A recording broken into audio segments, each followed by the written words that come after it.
Hey Briesties. If you're new here, my name is Brieboston. I am a content creator and entrepreneur, and my videos are all about beauty, fashion, and lifestyle with a sprinkle of like advice, glow up tips, and just the good old fashioned yap. So today we are going to be talking about my modesty journey and basically how I went from a hot girl to a soft girl. This did not happen overnight, and we're about to get into it, so stay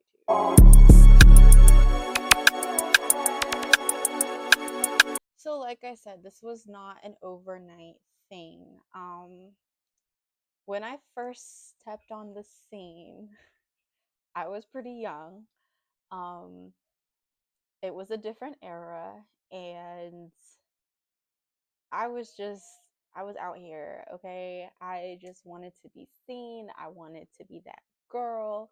And so I just had this notion in my head that being that girl meant showing off your skin, showing off your figure in a very appealing way so that you could get the most attention. So that's basically where I got my inspo from. That's what I saw the girls doing. And so I wanted to do it too because I wanted that type of lifestyle and look. So I'm just gonna like go deeper into when I first stepped on the scene. But anyway, so I started off as a model. I was actually discovered by a magazine. It was Sheen magazine at the time. And in high school, I went to like a vocational high school part time, and they were having a career fair. There was a representative from Sheen magazine there that liked my look, and the next thing you know, they gave me the opportunity to be a promo model for them. Basically, I did events where I would like pass out flyers and just represent the magazine in a way that gave them more buzz or just made them look good. On top of that, I was also a professional dancer at the time, and this is like 16, 17, y'all. Like I said, I've been I've been out here, okay? Like this is really nothing new.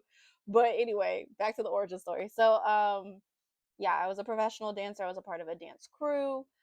So I was already working in industry spaces at a very young age, and I was very accustomed to the look, the importance of looking good, the importance of attracting, attention to get you more opportunities. And so that is what I led with my fashion. I'm probably just gonna like skip college because college was very typical with my style. It was kind of like putting the industry stuff away and like trying to, go the corporate route or the, you know, just a different route, possibly getting a career, getting that going. So my style was very like typical college girl. I don't even know if I have pictures, but if I do, I'll put them up there. You can see very typical t-shirts, leggings, the occasional dress. Like it wasn't really too much going on, but I did kind of go back into that like industry inspired style when I graduated college and moved to Chicago. So basically, yes, I took my talents to Chicago and it worked out for me. I was able to actually just kind of veer right back into the industry life. I was doing background acting, I became a music video model. Um, I became a like host. I was hosting parties and I was like really getting some buzz. So it went back to that mentality of like I need to look good, I need to look attractive, I need these jobs and I need to be the best. I need to look the best, I need to be the best. And no one's going to take these opportunities from me. It was very cutthroat. It was very like out there getting it, like really. So I probably have them posted up here somewhere. It got more revealing, I'll be honest.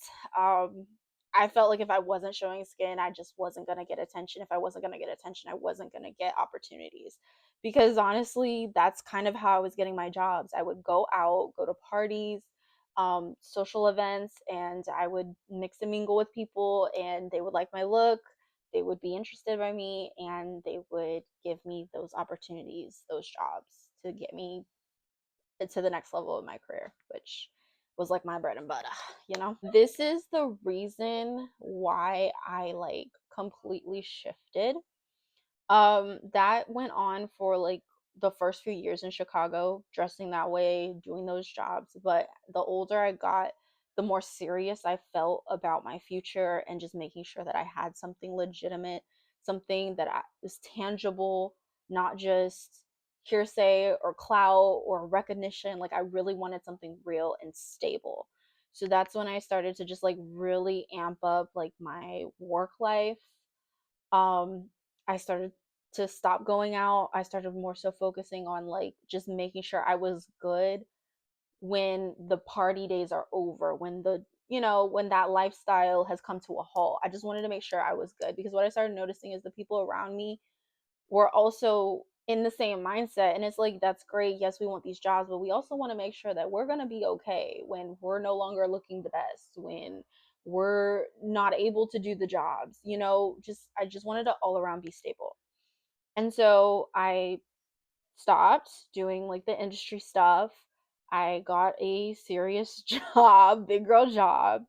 And then I was doing that, and I was like still working in nightlife, but just not so much the social aspect, just strictly the work aspect. And so I would just really only be wearing like those type of clothes like at work, and that was it.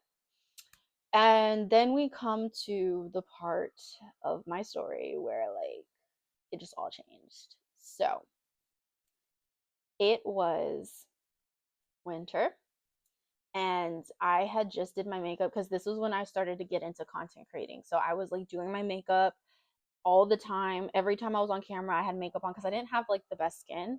So I wanted to make sure I looked tip top. So I was always wearing makeup. So I had just finished doing my TikTok videos for a day because I was on a schedule. I was not playing. And I needed to go to Walmart.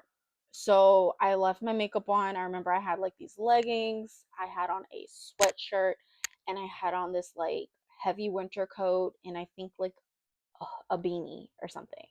And I remember I had my lashes and like my face was full beat, like full makeup beat. And I was just like, and I normally do not go out like that, but I was like, ugh, whatever, like I need this stuff. I'm not gonna worry about it. I'm just gonna go. So I was at Walmart, and I got stopped by two guys. And I remember the first guy, he was just like, "Oh, I just think you're so pretty. Like, can I have your number? I'd like to talk to you." And it's like, I'm such a like lover girl. I was just like, "Oh, so cute. Like, maybe someone in the grocery store." But like, I wasn't really into him. So I think I gave him like a fake number, and I just like went around my business. And then I ran into the other guy, and the other guy would just seemed like very intrigued, very interested. He wanted to know what I did. Like he just really like he was acting like we weren't at Walmart, like we were at like a mixer or something. And I was just like, yeah, I do, like, because at the time I had just got my life insurance license, so I was like, yeah, I do life insurance, and let me know if you need a policy, this and that. And so I'm thinking that's it. And I'm like, okay, I guess that's kind of like a meet cute, whatever. And I think I gave him like the fake number as well. But what I started noticing is like we kept running into each other. Like I left him, went to another aisle, and like I run into him. And I'm like, ah, okay, funny. And I'm thinking like that's it, right? So I go to like another aisle, and I keep running into him. And I'm like, okay, this is getting weird. Like, what is going on? And it got so weird that I called my sister. And I was on the phone with my sister. I'm like, I don't know what's going on. This guy is like just coincidentally always on the aisle that I'm on. I don't understand this. And at this time, I'm at the checkout line, like, the self checkout. And so I'm talking to her about it, and he like walks right past me. I'm like, oh my God, this is crazy. So I go outside, guys. I kid y'all not. This man is parked right next to me. I'm like, what type of sick joke is this? Like, did this man watch me? Did he park? Like, has he been watching me this whole time and like parked next to me? And like, this was all part of his plan. So like, we end up next to each other, and he's like, oh, I can put the groceries in the car for you. I'm like, oh no, I'm fine. I got it. And then he starts talking about how he thinks he lost his VVS diamonds in his car. And I'm just looking at him like, dude, are you trying to impress me? Because this is like giving me the major ick. Needless to say, I got in my car. I waited for him to pull off because, guys, I only lived 5 minutes away from this Walmart. So if I would have pulled off before him, he probably could have followed me home. And I don't know if that's what his intention was. It was just so weird. Anyway, when that happened, I no longer wanted to dress for the male gaze. I no longer cared about the jobs, cared about how good I looked. I just wanted to be invisible. Like it was so terrifying. I thought I needed to like protect myself. I was thinking about getting certain types of protection. Like I was shook. And yeah, that experience literally changed my life. So of course, like everything didn't completely change, but I was very like, so I seldom, I remember, would like dress up like other than work, because I was like working in nightlife and doing like life insurance on the side also. uh that was the only time. And when I was in public, when I was around people I didn't know, I was covered up. I did not care. I just felt like anyone could watch me, like anyone could be watching me, and I didn't want to give them to do that again. um, and then on top of that, I ended up moving out of Chicago. I ended up moving down south, closer to family. And my style just naturally changed because I was around family all the time. Like I don't need to be the cutest, the most appealing. I'm with my family, like I'm with my family like 90% of the time. So it was just like there's no need. There's no need to put on. There's no need to impress nobody. The city that I'm from, nobody dresses to impress. And I actually appreciate that now because it helps you focus on like more important things. Now granted, I do miss it because I do love dressing. I love putting on makeup. I love looking cute.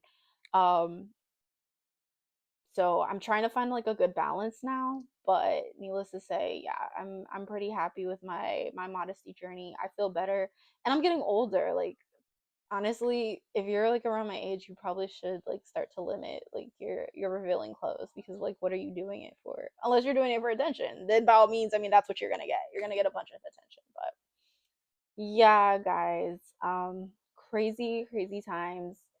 Let me know if you've had a modesty journey. Maybe like what you like to wear now, because I'm still like building my modest wardrobe. And I mean, I don't mean I'm completely modest. I just mean like I'm not showing. I mean, you guys see the pictures. Like I'm not at that point, Like I still like to be cute. Occasionally, I'll show a little skin. Occasionally, I don't even do like mesh stuff anymore. If I do, it has to be like very like high fashion, so people aren't getting the wrong idea. Like I'm just so self-conscious about that now. But yes, tell me about your modesty journey. Let me know your favorite places to shop, because like I said, I'm still building mine. And yeah, to continue this conversation in the comments. So don't forget to like, comment, subscribe, and I'll see you guys in the next one. Bye.